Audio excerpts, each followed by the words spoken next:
നമസ്കാരം. ലോക്സഭാ തെരഞ്ഞെടുപ്പ് ഇനി നടക്കാൻ വെറും 3-4 മാസമേ ഉള്ളൂ. 2024 മാർച്ച് 10 ലോക്സഭാ തെരഞ്ഞെടുപ്പിനുള്ള വിളംബരം വരാൻ സാധ്യതയുണ്ട്. അങ്ങനെ വരികയാണെങ്കിൽ ലോക്സഭാ ഇലക്ഷൻ 2024 ഏപ്രിൽ മാസത്തോടെ നടക്കും. അതായത് വെറും 4 മാസം 5 മാസമാണ് ഇനിയുള്ളത്. ഈ സന്ദർഭത്തിൽ കേരളത്തിലെ 20 സീറ്റുകളിൽ ആര് വിജയിക്കും, തോൽക്കും എന്നുള്ളതിനെക്കുറിച്ചുള്ള ഒരു പഠനം നടന്നുകൊണ്ടിരിക്കുകയാണ്. ഇതിലെ മനോരമ ചാനൽ തന്നെ ഒരു സർവേ റിപ്പോർട്ട് പുറത്തുവിട്ടിട്ടുണ്ട്. അതിൽ 17 സീറ്റ് UDF വിജയിക്കും, 3 സീറ്റ് LDF വിജയിക്കും. അതിൽ തന്നെ ഉറച്ച സീറ്റായി UDFന് 12 സീറ്റും LDFന് 1 സീറ്റുമാണുള്ളത്. അതായത് മാവേലിക്കരയാണ് ഉറച്ച സീറ്റായി LDFനുള്ളതെങ്കിൽ UDFന് 12 സീറ്റുകൾ ഉറച്ചതായിട്ടുണ്ട്. 7 സീറ്റുകൾ അങ്ങോട്ടും ഇങ്ങോട്ടും മറയാവുന്ന സീറ്റുകളാണ്. അതിൽ LDFന് 2 സീറ്റുകളാണ് അങ്ങോട്ടും ഇങ്ങോട്ടും മറയാനുള്ളത്, വടകര 2, പാലക്കാട്. UDFനാകട്ടെ 5 സീറ്റുകളാണ് അങ്ങനെ മറയാവുന്ന സീറ്റുകളുള്ളത്. LDFന് 3 സീറ്റുകളാണ് വിജയിക്കുമെന്ന് പറയുമെങ്കിൽ 2 സീറ്റുകൾ അങ്ങോട്ടും ഇങ്ങോട്ടും പറയാനുള്ള സാധ്യതയുണ്ട്, വടകരയും പാലക്കാടും. ഈ വിധത്തിലൊക്കെ ആണെങ്കിലും യഥാർത്ഥത്തിൽ കേരളത്തിലെ സ്ഥിരമായിട്ടുള്ള രാഷ്ട്രീയ ഘടന കൊണ്ട് ഏതൊക്കെ സീറ്റുകളാണ് കോൺഗ്രസ് ജയിക്കാൻ സാധ്യതയുള്ളത്, UDF ജയിക്കാൻ സാധ്യതയുള്ളത്, ഏതൊക്കെ സീറ്റുകളാണ് ഇടതുപക്ഷം ജയിക്കാൻ സാധ്യതയുള്ളതെന്ന് പരിശോധിച്ചാൽ നമുക്കറിയാം. കാസർഗോഡ് സീറ്റ് എന്ന് പറയുന്നത് കാസർഗോഡും അതേപോലെ മഞ്ചേശ്വരവും മാത്രമാണ് UDFന് അനുകൂലമായിട്ടുള്ള സ്ഥലം. ഈ 2 മണ്ഡലങ്ങൾ കാലാകാലമായി UDF വിജയിക്കാറുണ്ട്. മാത്രമല്ല ലോക്സഭ ഇലക്ഷൻ വരുമ്പോൾ ബഹുഭൂരിപക്ഷം ആളുകളും UDFനോടൊപ്പമാണ് നിൽക്കാറ്. എന്നാൽ അവിടുന്ന് അങ്ങോട്ട് എടുത്ത് നോക്കിക്കഴിഞ്ഞാൽ ഉദുമ, ഹോസ്ദുർഗ്, മഞ്ചേശ്വർ, അതേപോലെ കല്യാശ്ശേരി, പയ്യന്നൂർ തുടങ്ങിയുള്ള സീറ്റുകൾ എടുത്ത് നോക്കിക്കഴിഞ്ഞാൽ, തൃക്കരിപ്പൂർ തുടങ്ങിയ സീറ്റുകൾ എടുത്ത് നോക്കിക്കഴിഞ്ഞാൽ മാർക്സിസ്റ്റ് പാർട്ടിയുടെ ശക്തി കേന്ദ്രങ്ങളാണ്. ഈ മാർക്സിസ്റ്റ് പാർട്ടിയുടെ ശക്തി കേന്ദ്രങ്ങളിൽ അങ്ങനെ വിള്ളലുണ്ടാക്കുക എളുപ്പമുള്ള കാര്യമല്ല. എന്നാൽ കഴിഞ്ഞ തവണ അവിടെ കൃത്യമായിട്ടുള്ള ഒരു വോട്ടിംഗ് ശതമാനം വരികയും രാജ്മോഹൻ ഉണ്ണിത്താൻ 40,000 വോട്ടിനാണ് ജയിച്ചത്. അത് വലിയൊരു അട്ടിമറി വിജയം തന്നെയാണ്. കാസർഗോഡ് മാർക്സിസ്റ്റ് പാർട്ടിയുടെ കുത്തക സീറ്റ് എന്നത് പൊളിച്ചടുക്കിക്കൊണ്ടാണ് കാസർഗോഡ് നിന്ന് രാജ്മോഹൻ ഉണ്ണിത്താൻ ജയിച്ചത്. ഇത്തവണ രാജ്മോഹൻ ഉണ്ണിത്താന് ഏകദേശം 1,00,000 വോട്ടിന് ഭൂരിപക്ഷം കിട്ടുമെന്നാണ് മനോരമ സർവേ പറയുന്നത്. ഇതോടൊപ്പം തന്നെയാണ് കണ്ണൂർ സീറ്റിൽ ഇപ്രാവശ്യം യാതൊരു സംശയവുമില്ലാതെ ഉറപ്പായിട്ടും UDF വിജയിക്കുമെന്നുള്ള സർവേ റിപ്പോർട്ടാണ് വരുന്നത്. സാധാരണ ലെവൽ അങ്ങോട്ടും ഇങ്ങോട്ടും മാറാവുന്ന ഒരു സീറ്റാണ് കണ്ണൂർ സീറ്റിൽ സുധാകരനാണ് കഴിഞ്ഞ വർഷം വിജയിച്ചിട്ടുള്ളത്. അതിൻ്റെ മുമ്പത്തെ തവണ ശ്രീമതി ടീച്ചറാണ് വിജയിച്ചിട്ടുള്ളത്. ഓരോ തവണയും അങ്ങോട്ടും ഇങ്ങോട്ടും മാറ്റിമറിക്കാവുന്ന രൂപത്തിലുള്ള ഒരു മണ്ഡലമായിട്ട് കണ്ണൂർ മാറിയിട്ടുണ്ട്. മുമ്പ് മുല്ലപ്പള്ളി രാമചന്ദ്രൻ ഇവിടെ വിജയിച്ചിട്ടുണ്ട്, സുധാകരൻ വിജയിച്ചിട്ടുണ്ട്. ഇവരാണ് കോൺഗ്രസിൽ നിന്ന് വിജയിച്ചിട്ടുള്ളത്. അതേസമയത്ത് മറ്റുള്ള സന്ദർഭങ്ങളിലൊക്കെ കണ്ണൂർ സീറ്റ് CPMനോട് തന്നെയാണ് ഒപ്പമാണ് നിൽക്കാറ്. ഇതിൻ്റെ പ്രത്യേകത എന്ന് പറഞ്ഞാൽ ഇരിക്കൂറും കണ്ണൂരും പേരാവൂരും അടങ്ങുന്ന മണ്ഡലങ്ങളിൽ വൻ ഭൂരിപക്ഷം UDFന് നേടിക്കൊടുക്കുന്നു എന്നുള്ളതാണ്. അതേപോലെ തന്നെ കണ്ണൂരിനോട് തൊട്ട് നിൽക്കുന്ന ഒരു സീറ്റ് കൂടിയുണ്ട്. അവിടെയും അങ്ങോട്ടും ഇങ്ങോട്ടും KM ഷാജിയൊക്കെ വിജയിക്കുന്നൊരു സീറ്റ്. ആ KM ഷാജി കഴിഞ്ഞ ശേഷം തോൽക്കാനിടയായ ഒരു സീറ്റാണ് അവിടെ. അതടക്കമുള്ള സ്ഥലങ്ങളിൽ ഒരു UDFന് അനുകൂലമായ തരംഗമാണ് വരാറുള്ളത്. ബാക്കി 2-3 സീറ്റുകളിലാണ് വേണ്ടത്ര ഭൂരിപക്ഷം കിട്ടാതെ പോകാറുള്ളത്. വടകര സീറ്റ് എന്ന് പറയുന്നത് ശരിക്കും പറയുകയാണെങ്കിൽ CPMൻ്റെ ഉരുക്കു കോട്ടകൾ അടങ്ങുന്ന സീറ്റുകളാണ്. ധർമ്മടവും അതേപോലെ കൂത്തുപറമ്പും അതേപോലെ തലശ്ശേരിയും ഒക്കെ അടങ്ങുന്ന പ്രധാനപ്പെട്ട സീറ്റാണ് ഈ വടകര എന്ന് പറയുന്നത്. കൂടാതെ നാദാപുരം, പിന്നെ കൊയിലാണ്ടി ആണ് ഒരു ഭാഗമുള്ളത്. അതേപോലെ നാദാപുരം, അതേപോലെ കുറ്റ്യാടി, പേരാമ്പ്ര, ഇതൊക്കെ തന്നെ എന്ന് പറഞ്ഞാൽ കുറ്റ്യാടി ഒഴികെ ബാക്കി എല്ലാ സ്ഥലങ്ങളും, വടകരയും കുറ്റ്യാടി ഒഴികെയുള്ള ബാക്കി എല്ലാ സീറ്റുകളും ശരിക്കും പറയുകയാണെങ്കിൽ CPMൻ്റെ ശക്തി കേന്ദ്രങ്ങളാണ്. കൊയിലാണ്ടിയിലൊക്കെ ഇപ്പം മുമ്പ് കോൺഗ്രസിൻ്റെ സീറ്റായിരുന്നെങ്കിലും ഇപ്പോൾ അതൊക്കെ മാറി പേരാമ്പ്രയൊക്കെ മാർക്സിസ്റ്റ് പാർട്ടിയുടെ ശക്തി കേന്ദ്രങ്ങളായി മാറി. അതേപോലെ ഈ നമുക്കറിയാം ഏറ്റവും പ്രധാനപ്പെട്ട സീറ്റായ തലശ്ശേരി, ധർമ്മടം, കൂത്തുപറമ്പ് എന്നൊക്കെ പറഞ്ഞാൽ ശക്തി കേന്ദ്രങ്ങളാണ് മാർക്സിസ്റ്റ് പാർട്ടിയുടെ. ആ 3 ശക്തി കേന്ദ്രങ്ങൾ അടക്കമുള്ള സീറ്റ് ഉണ്ടായിട്ടും കഴിഞ്ഞ തവണ കെ മുരളീധരൻ ജയിച്ച 1,00,000 അടുത്ത വോട്ടിനാണ് പി ജയരാജനെയാണ് തോൽപ്പിച്ചത് എന്ന് നമ്മൾ ഓർക്കണം. ആ സീറ്റ് ഇത്തവണ അങ്ങോട്ടും ഇങ്ങോട്ടും ചായാം എന്നുള്ളതാണ് മനോരമ സർവേയിൽ കണ്ടെത്തിയിട്ടുള്ളത്. വയനാട് സീറ്റാണ് മറ്റൊന്ന്. വയനാട് സീറ്റിലെ ഉറച്ച UDFൻ്റെ സീറ്റാണ്. UDFൻ്റെ സീറ്റ് എന്ന് പറയാൻ കാരണം 3 വയനാട് സീറ്റുകളും അതേപോലെ ഒരു കോഴിക്കോട് സീറ്റും തിരുവമ്പാടി സീറ്റും പിന്നെ 3 മലപ്പുറം സീറ്റുകളുമാണ്. മലപ്പുറം എന്ന് പറഞ്ഞാൽ നിലമ്പൂരും ഏറനാടും വണ്ടൂരുമാണ്. ഇതിൽ വണ്ടൂരും ഏറനാടും വളരെ ശക്തി ഉള്ള UDFൻ്റെ ശക്തി കേന്ദ്രങ്ങളാണെങ്കിൽ അട്ടിമറി വിജയം നേടി 2ാം തവണയും വിജയിച്ചിട്ടുള്ളത് VV അൻവറാണ്. നിലമ്പൂരിൽ നിന്ന് CPM സ്വതന്ത്രനായി നിന്നുകൊണ്ടാണ് അവിടെ നിന്ന് ജയിച്ചു പോന്നിരിക്കുന്നത്. മുമ്പ് ആര്യാട മുഹമ്മദിൻ്റെ മണ്ഡലമായിരുന്നു നിലമ്പൂർ. ഇത്തവണ ആര്യാട മുഹമ്മദിൻ്റെ മകൻ ഷൗക്കത്ത് ആര്യാടൻ തന്നെ അവിടെ നിന്ന് നിയമസഭയിൽ മത്സരിക്കും എന്നുള്ള ഒരു വസ്തുതകളെല്ലാം വരുന്നുണ്ട്. പക്ഷെ എന്തായാലും ലോക്സഭാ ഇലക്ഷൻ വരുമ്പോൾ ഈ 7 നിയോജക മണ്ഡലങ്ങളിലും 50,000-ൽ മേലെ ഭൂരിപക്ഷമാണ് ഓരോ സ്ഥലത്തും രാഹുൽ ഗാന്ധിക്ക് നേടിക്കൊടുത്തത്. ഇത്തവണയും രാഹുൽ ഗാന്ധിയായിരിക്കും അവിടെ മത്സരിക്കുക എന്നുള്ള കാര്യത്തിൽ സംശയമില്ല. ഇത്തവണ ലോക്സഭാ ഇലക്ഷനിൽ വയനാട്ടിൽ നിന്ന് ശോഭാ സുരേന്ദ്രൻ മത്സരിക്കാൻ സാധ്യതയുണ്ട്. അപ്പോൾ ഒരു മത്സരം കാണാൻ സാധ്യതയുണ്ട്. വയനാട്ടിൽ നിന്ന് ശോഭാ സുരേന്ദ്രൻ മത്സരിക്കുകയാണെങ്കിൽ തീർച്ചയായും ഒരു ശക്തമായ മത്സരം വയനാട്ടിൽ അരങ്ങേറും. നാഷണൽ ശ്രദ്ധ പിടിച്ചു പറ്റാനും സാധ്യതയുണ്ട്. പിന്നെ ഉള്ളത് കോഴിക്കോടാണ്. കോഴിക്കോട് സത്യം പറഞ്ഞാൽ LDF സീറ്റാണ്. LDFൻ്റെ ശക്തി കേന്ദ്രങ്ങളെല്ലാമാണ് ഇവിടെയുള്ളത്. ബേപ്പൂരും കുന്നമംഗലവും ഒക്കെ അടങ്ങുന്ന, എലത്തൂരും എല്ലാം അടങ്ങുന്ന, ബാലുശ്ശേരി അടങ്ങുന്ന 4 സുപ്രധാന സ്ഥലങ്ങളാണ്. അങ്ങോട്ടും ഇങ്ങോട്ടും മാറാതെ എല്ലാ കാലത്തും നിൽക്കുന്ന 4 സ്ഥലങ്ങളാണ് ഇതിലുള്ളത്. പിന്നെ കൊടുവള്ളിയും കോഴിക്കോട് 1, കോഴിക്കോട് 2 പിന്നെയുള്ളത്. ഇത് ഇവിടെയാണ് അങ്ങോട്ടും ഇങ്ങോട്ടും മറിയാറ്. അപ്പോൾ ഈ 7 സീറ്റുകളിലും കഴിഞ്ഞ തവണ MK രാഘവന് അനുകൂലമായ വോട്ട് കിട്ടി എന്നുള്ളതാണ് സത്യം. ബേപ്പൂർ എന്ന് പറയുന്നത് CPMൻ്റെ ഏറ്റവും ശക്തിയോടെ നമ്മുടെ മുഹമ്മദ് റിയാസ് അവിടെ നിന്നാണ് കഴിഞ്ഞ വർഷം ഇത്തവണ വൻ ഭൂരിപക്ഷത്തിന് ജയിച്ച് കയറിയത് നിയമസഭയിലേക്ക്. എന്തായാലും കോഴിക്കോട് മാർക്സിസ്റ്റ് പാർട്ടിയുടെ സീറ്റാണെങ്കിലും അവിടെ MK രാഘവന് വൻ വിജയം നേടും എന്നുള്ള കാര്യത്തിൽ സംശയമില്ല. 2009-ലാണ് MK രാഘവൻ ഇവിടെ വരുന്നത്. അന്ന് മുഹമ്മദ് റിയാസ് ആയിരുന്നു സ്ഥാനാർത്ഥി. മുഹമ്മദ് റിയാസിനെതിരെ ശക്തമായ രൂപത്തിലുള്ള മാർക്സിസ്റ്റ് പാർട്ടിയിൽ നിന്നുള്ള എതിരായ വോട്ട് മാത്രമല്ല, മുഹമ്മദ് റിയാസിൻ്റെ അതേ ഇനീഷ്യലുള്ള ഒരു സ്ഥാനാർത്ഥിയെ തന്നെ നിർത്തിയിരുന്നു. 1600-ഓളം വോട്ടാണ് അദ്ദേഹം പിടിച്ചത്. മുഹമ്മദ് റിയാസിന് കിട്ടേണ്ട ആ വോട്ടുകൾ പിടിച്ചെടുത്ത് 1600 വോട്ട് കിട്ടിയപ്പോൾ മുഹമ്മദ് റിയാസ് തോറ്റത് 800 വോട്ടിനാണെന്ന് ഓർക്കണം. അങ്ങനെ ക്രൈമിൻ്റെ ഒരു വിജയം കൂടിയായിരുന്നു 2009. അതിനുശേഷം MK രാഘവൻ കോഴിക്കോടിൻ്റെ സ്വന്തം രാഘവേട്ടനായി മാറി. ഇപ്പോൾ കോഴിക്കോടിൻ്റെ പൊന്നോമന പുത്രമായിട്ടാണ് MK രാഘവൻ അറിയപ്പെടുന്നത്. കഴിഞ്ഞ തവണ രാഹുൽ ഗാന്ധിയുടെ എഫക്റ്റ് ഉണ്ടായിരുന്നെങ്കിൽ ഇത്തവണ ഏറ്റവും രാഹുൽ ഗാന്ധി എഫക്റ്റ് കൊണ്ട് വിജയിക്കാവുന്ന ഒരു മണ്ഡലമാണ് കോഴിക്കോട്. പിന്നെ മലപ്പുറം എന്ന് പറയുന്നത് മുസ്ലിം ലീഗിൻ്റെ ശക്തി കേന്ദ്രമാണ്. അതിനെപ്പറ്റി നമുക്ക് അങ്ങോട്ടും ഇങ്ങോട്ടും നമുക്ക് സംസാരിക്കേണ്ട ആവശ്യമില്ല. അതേപോലെ പൊന്നാനിയിൽ വേണമെങ്കിൽ ബലം പിടിച്ചു കഴിഞ്ഞാൽ ശരിക്കും ശക്തി വളരെ ഒരു മത്സരം കാഴ്ചവെച്ചാൽ അവിടുന്ന് ജയിക്കാൻ LDFന് കഴിയാം. കാരണം പൊന്നാനി സീറ്റ് തന്നെ CPMൻ്റെ ഒരു ശക്തി കേന്ദ്രമാണ്. തൃത്താലയും മാർക്സിസ്റ്റ് പാർട്ടിയുടെ ശക്തി കേന്ദ്രമാണ്. അവിടെ ബൽറാം നിൽക്കുമ്പോൾ വിജയിക്കുന്നു എന്നുള്ളത് നോക്കണ്ട. അവിടെ രാജേഷാണ് സാധാരണാർത്ഥിയായിട്ട് വരാറുള്ളത്. കഴിഞ്ഞ വർഷം ജയിച്ചിട്ടുള്ളത് അതായത് നിയമസഭാ ഇലക്ഷനിൽ നമ്മുടെ സ്പീക്കറൊക്കെ ആയിരുന്നപ്പോൾ തദ്ദേശ സ്വയംഭരണ വകുപ്പ് മന്ത്രി രാജേഷ്. കൂടാതെ നമ്മുടെ തവന്നൂരും താനൂരും എന്ന് പറയുന്നത് മുമ്പ് മുസ്ലിം ലീഗിൻ്റെ ശക്തി കേന്ദ്രമായിരുന്നു. ആ 2 സീറ്റുകളിലും ഇത്തവണ വിജയിച്ചിട്ടുള്ള ആരാണ്?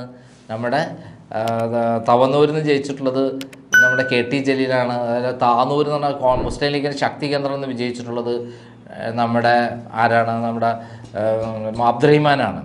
അപ്പം ഈ രൂപത്തിൽ മലപ്പുറം ജില്ലയിൽ പിടിച്ചെടുക്കാൻ ശ്രമിച്ച 4 സീറ്റുകളിൽ CPMന് ഇത്തവണ നിയമസഭാ തെരഞ്ഞെടുപ്പ് നോക്കിയാൽ വിജയിക്കാം. പക്ഷേ ലോക്സഭാ ഇലക്ഷൻ വരുമ്പം രാഹുൽ ഗാന്ധി മത്സരിക്കുമ്പം ഇവിടെ നിന്ന് വൻ ഭൂരിപക്ഷത്തിന് മുസ്ലിം ലീഗ് വിജയിക്കാനാണ് സാധ്യത.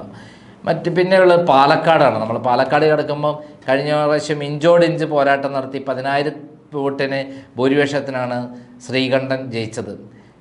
VK ശ്രീകണ്ഠൻ ജയിച്ചിരുന്നു. പക്ഷേ ഇത്തവണ രാജേഷ് ആയിരുന്നു അന്ന് സ്ഥാനാർത്ഥി. രാജേഷിൻ്റെ കുത്തക സീറ്റായി നിർത്തിയ സീറ്റിൽ മുമ്പ് വീരേന്ദ്രകുമാറിനെയൊക്കെ ഭയങ്കര ദയനീയമായിട്ടാണ് തോൽപ്പിച്ചത്. അങ്ങനെ പാലക്കാട് സീറ്റ് എന്ന് പറയുന്നത് ഇപ്രാവശ്യം മനോരമ സർവേയിൽ പറയുന്ന അങ്ങോട്ടും ഇങ്ങോട്ടും ചാഞ്ചാടാം എന്നാണ് പറയുന്നത്. അവിടെ CPM നേരിയ ഭൂരിപക്ഷത്തിന് ജയിക്കുമെന്നും പറയുന്നുണ്ട്. ശരിക്കും പറയുകയാണെങ്കിൽ പാലക്കാട് എല്ലാ സീറ്റും നോക്കിയാൽ പാലക്കാട് സീറ്റ് ഒഴികെ ബാക്കി എല്ലാം തന്നെ CPMൻ്റെ ശക്തി കേന്ദ്രങ്ങൾ തന്നെയാണ്. മണ്ണാർക്കാട് മാത്രമാണ് അതിനകത്ത്, മണ്ണാർക്കാടും പാലക്കാടും ഒഴികെ ബാക്കി എല്ലാ സ്ഥലങ്ങളും ശരിക്കും ജയിക്കുന്നത് ആരാണ്? കോൺഗ്രസ് CPM ആണ്. അങ്ങനെയുള്ള സ്ഥലത്ത് പ്രത്യേകിച്ച് കോങ്ങാടും അതേപോലെ ഒറ്റപ്പാലവും അതേപോലെ ഷൊർണൂരും ഒക്കെ അടങ്ങുന്ന ഈ സീറ്റ് എന്ന് പറഞ്ഞാൽ വളരെ CPMൻ്റെ പട്ടാമ്പിയും ഒക്കെ അടങ്ങുന്ന ഈ സ്ഥലം എന്ന് പറയുന്നത് CPMൻ്റെ ശക്തി കേന്ദ്രം തന്നെയാണെങ്കിലും പക്ഷേ ലോക്സഭാ ഇലക്ഷൻ വന്നപ്പോൾ കഴിഞ്ഞ തവണ ഒരു കാറ്റ് മാറി വീശുകയും അത്ഭുതകരമായൊരു വിജയം ശ്രീകണ്ഠൻ നേടുകയുണ്ടായി. അത് ഇത്തവണ അങ്ങോട്ടും ഇങ്ങോട്ടും ആവാം എന്നാണ് മനോരമ സർവേ പറയുന്നത്. ഇനിയിപ്പം ആലത്തൂരിലെടുത്തു കഴിഞ്ഞാൽ കഴിഞ്ഞ തവണ പാട്ടും പാടി ജയിച്ചുള്ള ഒരു സ്ഥാനാർത്ഥിയാണ് നമ്മുടെ രമ്യ ഹരിദാസ്. ഇത്തവണ അവിടെ അങ്ങോട്ടും ഇങ്ങോട്ടും ആവാം എന്നുള്ളത് തന്നെയാണ്. കുന്നംകുളം മുതൽ തൃശ്ശൂരിലെ കുന്നംകുളം ചേലക്കര നമ്മുടെ മന്ത്രി രാധാകൃഷ്ണൻ AC മൊയ്തീനൊക്കെ മത്സരിച്ച് ജയിച്ചുള്ള അതാണ്. പിന്നെ വടക്കാഞ്ചേരി, ആലത്തൂർ, അങ്ങനെയുള്ള നെന്മാറ തുടങ്ങിയുള്ള സ്ഥലങ്ങളാണ്, ചിറ്റൂർ, ഈ ഏരിയകളാണ് ഇതിനകത്ത് വരുന്നത്. ചിറ്റൂർ മുമ്പ് നമ്മളെ കൃഷ്ണൻകുട്ടീനെ, ഇപ്പം മന്ത്രി കൃഷ്ണൻകുട്ടീനെ മണ്ഡലമാണ് ചിറ്റൂരെങ്കിലും മുമ്പ് അവിടെ അച്യുതൻ എന്ന് പറയുന്ന കോൺഗ്രസ് നേതാവാണ് സ്ഥിരമായി ജയിച്ചു വരാറ്. അദ്ദേഹത്തിൻ്റെ കാലശേഷമാണ് പിന്നീട് മകൻ മത്സരിക്കാൻ നോക്കി, പക്ഷെ പരാജയപ്പെട്ടു. എന്തായാലും ഈ ഏരിയ രമ്യ ഹരിദാസിൻ്റെ തൻ്റെ ആ സ്ഥാനാർത്ഥിത്വത്തിൻ്റെ മികവ് കൊണ്ട് തന്നെ വോട്ട് നേടും. കൂടാതെ രാഹുൽ ഗാന്ധി എഫക്റ്റ് ഏറ്റവും അധികം ഗുണം ചെയ്യാൻ പറ്റുന്ന ഒരു മണ്ഡലമാണ്. പിന്നെ ഇവിടെ ബൈജു എന്ന് പറയുന്ന MP ആയിരുന്നു മുമ്പ് 2 തവണ വിജയിക്കുകയും 3-ാം തവണ തോൽക്കുകയും ചെയ്തു. അദ്ദേഹം ഇപ്പോൾ കരുവന്നൂർ ബാങ്ക് തട്ടിപ്പുമായ കേസിലെ യഥാർത്ഥത്തിൽ പ്രതിയായി വരേണ്ട ഒരാൾ കൂടിയാണ്. 5 കോടി രൂപ അദ്ദേഹം കൈപ്പറ്റി എന്നുള്ള രേഖകളെല്ലാം പുറത്തു വന്നു കഴിഞ്ഞു. ഈ അവസരത്തിൽ അവിടെ നിന്ന് രമ്യ ഹരിദാസ് വൻ ഭൂരിപക്ഷത്തിന് തന്നെ ജയിക്കാനാണ് സാധ്യത. മനോരമ സർവേയിൽ പറയുന്ന രമ്യ ഹരിദാസ് ജയിക്കാം, തോൽക്കാം എന്നുള്ള അവസ്ഥയാണ് പറയുന്നത്. പിന്നെ തൃശ്ശൂർ സീറ്റാണ്. തൃശ്ശൂർ സീറ്റിനെ സംബന്ധിച്ചിടത്തോളം പറയുകയാണെങ്കിൽ ഇപ്പോഴത്തെ അവസ്ഥയിൽ പ്രതാപൻ ജയിക്കുമെന്നാണ് മനോരമ സർവേയിൽ പറയുന്നെങ്കിലും സുരേഷ് ഗോപിയുടെ ഒരു വല്ലാത്ത ഒരു ഇമേജ് ഇപ്പം നിൽക്കുന്ന സമയമാണ്. കഴിഞ്ഞ തവണ ഈ നല്ലൊരു ഫൈറ്റ് നടത്തി വലിയ വോട്ട് പിടിച്ചിരുന്നു. നിയമസഭാ ഇലക്ഷൻ 2-ാം സ്ഥാനത്ത് എത്തിയിരുന്നു. പക്ഷെ ജയിക്കാൻ കഴിഞ്ഞില്ല. പക്ഷെ ഇത്തവണ അങ്ങനെ ആവാൻ സാധ്യതയില്ല. സുരേഷ് ഗോപി മനോരമ സർവേയിൽ ഇവിടെ അങ്ങനെയല്ല എന്ന് കാണിക്കാൻ UDFന് മേധാവിത്വം കാണിക്കുന്നുണ്ടെങ്കിലും പക്ഷേ തൃശ്ശൂർ സീറ്റ് ഇത്തവണ അങ്ങനെയാവാൻ സാധ്യതയില്ല. അട്ടിമറി വിജയം തന്നെ നേടാൻ സുരേഷ് ഗോപി സാധ്യതയുണ്ടെന്നുള്ള കൃത്യമായുള്ള വിവരങ്ങളാണ് അവിടെ നിന്ന് വരുന്നത്. പിന്നെയാണ് ചാലക്കുടി കോൺഗ്രസിൻ്റെ കുത്തക സീറ്റാണ്. ഇന്നസെൻ്റ് ഒരിക്കലും അവിടെ അട്ടിമറി വിജയം നേടി എന്നുള്ളതല്ലാതെ വേറെ കാര്യമായിട്ട് മാറ്റങ്ങളൊന്നും ഉണ്ടാക്കാൻ അവിടെ കഴിഞ്ഞിട്ടില്ല. അവിടുത്തെ എറണാകുളത്തെ ചില മണ്ഡലങ്ങളും ആലുവ അടക്കമുള്ള മണ്ഡലങ്ങൾ അടങ്ങിയ സ്ഥലമാണ് ഈ പറയുന്ന ചാലക്കുടി. ആ സ്ഥലം ചാലക്കുടി തൃശ്ശൂരിൽ പെട്ടതാണെങ്കിലും എറണാകുളവും തൃശ്ശൂരും അടങ്ങുന്ന ഈ മണ്ഡലം അവിടെ ബെന്നി ബെഹനാനാണ് കഴിഞ്ഞ വർഷം വിജയിച്ചിട്ടുള്ളത്. മുമ്പ് ഏറ്റവും അധികം മുകുന്ദപുരം എന്നറിയപ്പെടുന്ന ഈ മണ്ഡലം തീർച്ചയായും കോൺഗ്രസിൻ്റെ കുത്തക സീറ്റ് തന്നെയായിരുന്നു. പിന്നെ കാലക്രമേണ അത് മാറി. ഇന്നസെൻ്റ് വന്നു, ലോനപ്പൻ നമ്പാടൻ വന്നിട്ട് അവിടെ മത്സരിച്ച് പത്മജ വേണുഗോപാലിനെ തോൽപ്പിച്ചതോട് കൂടിയിട്ടാണ് ആ മണ്ഡലത്തിൻ്റെ മുഖച്ഛായ തന്നെ മാറുന്നത്.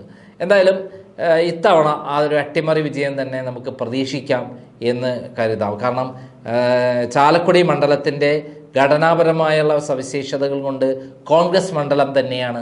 അതുതന്നെയാണ് നമ്മുടെ മനോരമ സർവേയിലും പറയുന്നത്. പിന്നെയുള്ള എറണാകുളത്തേക്കാണ്. എറണാകുളത്തെ പറ്റി നമുക്ക് പ്രത്യേകം പറയേണ്ട ആവശ്യമില്ലല്ലോ. എറണാകുളം എന്ന് പറഞ്ഞാൽ എറണാകുളം വൈപ്പിനും അതേപോലെ കൊച്ചിയും കൂടാതെ തൃക്കാക്കരയും, തൃക്കാക്കര എന്ന് പറഞ്ഞാൽ ഉമാ തോമസ് കഴിഞ്ഞ 25,000 വോട്ടിന് ജയിച്ച സ്ഥലമാണ്. പറവൂരും കളമശ്ശേരി രാജീവാണ് അവിടെ നിൽക്കുന്നതെങ്കിലും ഒരു കോൺഗ്രസ്സിന് അനുകൂലമായ നിലപാടുള്ള മണ്ഡലമാണ്.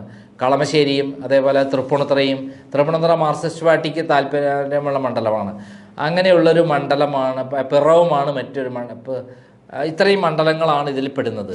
അപ്പോൾ ഈ മണ്ഡലങ്ങളെല്ലാം തന്നെ കോൺഗ്രസ്സിന് അനുകൂലമായി ഉണ്ടാക്കാവുന്ന മണ്ഡലമാണ്. അതിലൊരു മാറ്റം ഉണ്ടാവാൻ സാധ്യത. പ്രത്യേകിച്ചും ഹൈബീഡൻ വൻ ഭൂരിപക്ഷം 1,70,000 വോട്ടിനാണ് കഴിഞ്ഞ വർഷം ജയിച്ചത്. ഇത്തവണ അത് തുടരും എന്നുള്ളത് തന്നെയാണ് വരുന്ന റിപ്പോർട്ടുകൾ. അത് തന്നെയാണ് മനോരമ സർവേയിലും പറയുന്നത്. പിന്നെ നമുക്കതൊന്ന് ഇടുക്കി സീറ്റാണ്. ഇടുക്കി പൊതുവെ കോൺഗ്രസിന് അനുകൂലമായ മണ്ഡലമാണ്. അത് ഇത്തവണ വല്ല മാറ്റം ഉണ്ടാവാൻ സാധ്യതയില്ല. ഇടുക്കിയിലെ 5 സീറ്റുകളും അതേപോലെ കോതമംഗലവും പെരുമ്പാവൂരും അതിൽ പെടുന്നതാണ് ഞാൻ മനസ്സിലാക്കുന്നത്. പെരുമ്പാവൂർ ചാലക്കുടി മണ്ഡലത്തിലേക്ക് പോകും. അങ്ങനെയുള്ള ഒരു മണ്ഡലമാണ് ഇടുക്കി മണ്ഡലം എന്ന് പറയുന്നത്. ഇടുക്കി മൂവാറ്റുപുഴയും അതേപോലെ മൂവാറ്റുപുഴ ഇടുക്കിയിലും പെടുന്നൊരു മണ്ഡലമാണ്. കോതമംഗലം ഇടുക്കിയിൽ പെടും. അങ്ങനെ 7 മണ്ഡലങ്ങൾ അങ്ങനെയാണ് വരുന്നത്. പിന്നെയുള്ളത് നമുക്ക് ഇടുക്കി കഴിഞ്ഞാൽ കോട്ടയമാണ്. ഈ കോട്ടയത്തിൻ്റെ പ്രത്യേകത എന്ന് പറഞ്ഞാൽ അവിടെ UDF അനുകൂലമായ ഒരു തരംഗമുള്ള മണ്ഡലം തന്നെയാണ്. കേരള കോൺഗ്രസ് കഴിഞ്ഞ വർഷം ജയിച്ചിട്ടുണ്ടെങ്കിൽ അത് കോൺഗ്രസിൻ്റെ സഹായം കൊണ്ട് തന്നെയാണ്. ഇപ്പം വെച്ചാൽ കേരള കോൺഗ്രസ് ആകെ തകർന്നു തരിപ്പണമായി കിടക്കുന്നു. തോമസ് ചാഴിക്കാടനാണ് കഴിഞ്ഞ വർഷം വിജയിച്ചത്. 1,00,000 മേലെ വോട്ടിന് ജയിച്ചിരുന്നു. പക്ഷേ ഇപ്പോൾ മൊത്തത്തിൽ നോക്കുമ്പോൾ കോട്ടയം കലങ്ങി മറിഞ്ഞിരിക്കുകയാണ്. പ്രത്യേകിച്ചും മുഖ്യമന്ത്രി പങ്കെടുത്ത ഒരു ചടങ്ങിൽ വെച്ച് തോമസ് ചാഴിക്കാടനെ അപമാനിച്ചു എന്ന് പറയുന്ന ഒരു കാര്യം കൂടി വന്നോടെ ഒരു വികാരം CPM-നെതിരെ വലിയ തോതിൽ ഉണ്ടായിട്ടുണ്ട്. മാത്രമല്ല പാലാ മുനിസിപ്പൽ ചെയർമാൻ സ്ഥാനത്തേക്ക് CPM സ്ഥാനാർത്ഥിയെ നിർത്താൻ സമ്മതിക്കാതെ അവരിഷ്ടപ്പെട്ട സ്ഥാനാർത്ഥിയെ നിർത്തേണ്ട ഒരാവശ്യം. അതുകൊണ്ട് പ്രതികാരം അവിടെ മാർക്സിസ്റ്റ് പാർട്ടിക്കുമുണ്ട്. കേരള കോൺഗ്രസ് സ്ഥാനാർത്ഥി നിന്നാൽ തോൽപ്പിക്കണം എന്നുള്ള കൃത്യമായിട്ടുള്ള അജണ്ട തന്നെയുണ്ട് എന്നുള്ളതാണ് മനസ്സിലായത്. ഇവിടെ നമ്മുടെ ഉമ്മൻചാണ്ടിയുടെ മകൾ നിൽക്കുകയാണെങ്കിൽ അത് വലിയ വിജയമായിരിക്കും. ചിലപ്പോൾ അത് തെക്കൻ ജില്ലകളിൽ വലിയ മാറ്റമുണ്ടാക്കാനും സഹായിക്കും. തീർച്ചയായും ഉമ്മൻചാണ്ടിയുടെ മകൾ ഇവിടെ മത്സരിക്കാനുള്ള എല്ലാ സമ്മർദ്ദം ഉണ്ടാകുമെങ്കിൽ അവരിതുവരെ അങ്ങനെ ഒരു സമീപനത്തിലേക്ക് പോയിട്ടില്ല എന്നുള്ളതാണ് അറിയുന്നത്. PJ ജോസഫാണ് ഇവിടെ സ്ഥാനാർത്ഥിയായി വരാൻ സാധ്യതയുള്ള ഒരു മറ്റാൾ എന്നുകൂടി നമ്മൾ പുറത്തു വരുന്നുണ്ട്. എത്രമാത്രം PJ ജോസഫ് അതിന് തയ്യാറാവുക, കാരണം അദ്ദേഹത്തിന് വയസ്സായി യാത്രയ്ക്കൊക്കെ ബുദ്ധിമുട്ടാണ്. മാത്രമല്ല അദ്ദേഹം നിയമസഭയിലേക്ക് മത്സരിച്ചൊരു മന്ത്രിയാവാനേ താല്പര്യപ്പെടുകയുള്ളൂ. അടുത്ത മന്ത്രിസഭ എന്തായാലും ആരെന്തൊക്കെ ശ്രമിച്ചാലും UDF ആയിരിക്കും എന്നുള്ളത് ഓരോ ദിവസവും തെളിഞ്ഞുകൊണ്ടിരിക്കുകയാണ്. പിന്നെയുള്ളത് പത്തനംതിട്ട സീറ്റ് ആണ്. പത്തനംതിട്ട സീറ്റിൽ BJPക്ക് നല്ല സ്വാധീനമുള്ള ഒരു സീറ്റാണ്. ഇവിടെ കഴിഞ്ഞ തവണ ആൻ്റണി ജയിച്ചത്. അവിടെ കഴിഞ്ഞ തവണ ജയിച്ചെങ്കിലും ഈ നല്ലൊരു ഫൈറ്റാണ് വീണ ജോർജ് നടത്തിയിരുന്നത്. എന്നാൽ ഇത്തവണ കാര്യങ്ങളൊക്കെ കുഴഞ്ഞു മറിഞ്ഞു കിടക്കുന്നൊരു സ്ഥലമാണ്. ഇവിടെ ചിലപ്പോൾ PC ജോർജ് മത്സരിക്കാൻ സാധ്യതയുണ്ട് എന്നുള്ളതാണ് പുറത്തു വരുന്നത്. BJPക്ക് വേണ്ടി BJPക്ക് അദ്ദേഹം BJPയിൽ ചേരുകയോ അല്ലെങ്കിൽ BJP മുന്നണിയിൽ ചേരുകയോ സാധ്യതയുണ്ട്. അങ്ങനെ വരികയാണെങ്കിൽ ഇവിടെ നിന്ന് ജയിക്കാൻ സാധ്യതയില്ലെങ്കിലും ഇവിടെ UDF തന്നെ വിജയിക്കാൻ സാധ്യതയുണ്ടെന്നുള്ള വിവരമാണ് വരുന്നത്. ഒരു അങ്ങോട്ടും ഇങ്ങോട്ടും നിൽക്കുന്ന ഒരു മണ്ഡലമാണ്. UDF വിജയിക്കാൻ നേരിയ മാർജിന് വിജയിക്കുമെന്നാണ് മനോരമ സർവേ പറയുന്നത്. കോട്ടയത്താണെങ്കിൽ വൻ ഭൂരിപക്ഷത്തിന് UDF വിജയിക്കുമെന്ന് പറഞ്ഞിട്ടുണ്ട്.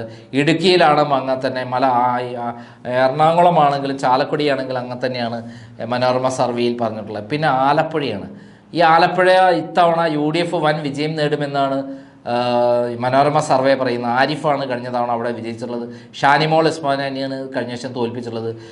കഴിഞ്ഞ വർഷം 10,000 വോട്ടിൻ്റെ താഴെയുള്ള വോട്ടിനാണ് ഷാനിമോൾ ഉസ്മാൻ തോറ്റത്. അതും ചേർത്തലയിൽ കോൺഗ്രസ്സുകാർ കാലുവാരിയത് കൊണ്ടാണ്. അവിടെ ഒരു 10,000-ഓളം വരുന്ന കോൺഗ്രസ്സുകാർ കാലുവാരിയപ്പം 20,000 വോട്ടിൻ്റെ ഫലമാണ് അവർക്ക് കിട്ടിയത്, ആരിഫിന് കിട്ടിയത്. അതുകൊണ്ട് തന്നെ ഇത്തവണ അവിടെ ആരിഫ് വിജയിക്കില്ല. മാർക്സിസ്റ്റ് പാർട്ടിയിൽ തന്നെ വലിയ തോതിലുള്ള ഇതര അഭിപ്രായമുണ്ട്. അതുകൊണ്ട് തന്നെ ഇത്തവണ വിജയിക്കാൻ സാധ്യത കുറവാണ് എന്നുള്ളതാണ് ആലപ്പുഴയിൽ നിന്ന് കിട്ടുന്ന വിവരങ്ങൾ. ഇനി പിന്നെ അടുത്തത് നമുക്ക് മാവേലിക്കരയാണ്. മാവേലിക്കര ഇത്തവണ വലിയ മനോരമ പറയുന്നത് അവിടെ UDF തോൽക്കുമെന്ന് തന്നെയാണ്. വൻ ഭൂരിപക്ഷത്തിന് CPM വിജയിക്കുമെന്നാണ്. ചിറ്റെടുത്ത് ഗോപകുമാറായിരുന്നു കഴിഞ്ഞ വർഷം നമ്മുടെ കൊടിക്കുന്നിൽ സുരേഷിനെതിരെ മത്സരിച്ചിരുന്നത്. ഇത്തവണ അദ്ദേഹം മത്സരിക്കാൻ സാധ്യതയില്ല. CPIയുടെ സീറ്റാണ് എതിരാളി. പക്ഷേ ഒരു മാർക്സിസ്റ്റ് പാർട്ടി വിരുദ്ധ മണ്ഡലമാണ് മാവേലിക്കര. ലോകസഭാ സംബന്ധിച്ച് നോക്കുകയാണെങ്കിൽ ഇപ്പോഴത്തെ നിയമസഭ ഇത് നോക്കുകയാണെങ്കിൽ തീർച്ചയായിട്ടും ഇവിടെ ഇടതുപക്ഷം ജയിക്കേണ്ടതാണ്. പക്ഷേ ലോകസഭയിലേക്ക് വരുമ്പോൾ അതിന് വലിയ മാറ്റം വരും. അവിടെ കൊടിക്കുന്നിലാണോ അല്ലേ എന്നറിയില്ല. കൊടിക്കുന്നിലിന് വലിയ വിരോധമുണ്ട്. KM ഷാജഹാൻ തന്നെ അദ്ദേഹത്തിനെതിരെ ആഞ്ഞടിച്ചു കൊണ്ടിരിക്കുകയാണ്. അദ്ദേഹം മാറണം എന്ന് പറഞ്ഞുകൊണ്ട്. പക്ഷേ അവിടെ വിജയിക്കാനുള്ള സാധ്യത മനോരമ സർവേ എത്രമാത്രം ശരിയാവും എന്നറിയില്ല. പക്ഷേ കിട്ടുന്ന വിവരങ്ങൾ അനുസരിച്ച് അവിടെ കൊടുക്കുന്നൽ സുരേഷ് തന്നെ വിജയിക്കാനാണ് സാധ്യത. പിന്നെയുള്ളത് കൊല്ലം സീറ്റാണ്. കൊല്ലത്ത് പ്രേമചന്ദ്രനുള്ള ഒരു മികവ് കൊണ്ട് മാത്രമാണ് അവിടെ ഇടതുപക്ഷം ജയിച്ചു പോണത്. അല്ലാതെ മറ്റുള്ള ഒരു കാര്യം അവിടെ വില പോവില്ല. കൊല്ലം സീറ്റിൽ ഇത്തവണ എന്തായാലും UDF വേറെ പ്രശ്നങ്ങളൊന്നും ഉണ്ടാവാൻ സാധ്യതയില്ല. കഴിഞ്ഞ വർഷം KN ബാലഗോപാലായിരുന്നു സ്ഥാനാർത്ഥിയായി വന്നിരുന്നത്. നമ്മുടെ ചിന്ത ജെറോം ഇവിടെ സ്ഥാനാർത്ഥിയാവാൻ സാധ്യതയുണ്ടെന്നുള്ള വിവരമാണ് പുറത്തു വരുന്നത്. ഇനി ആറ്റിങ്ങൽ സീറ്റാണ്.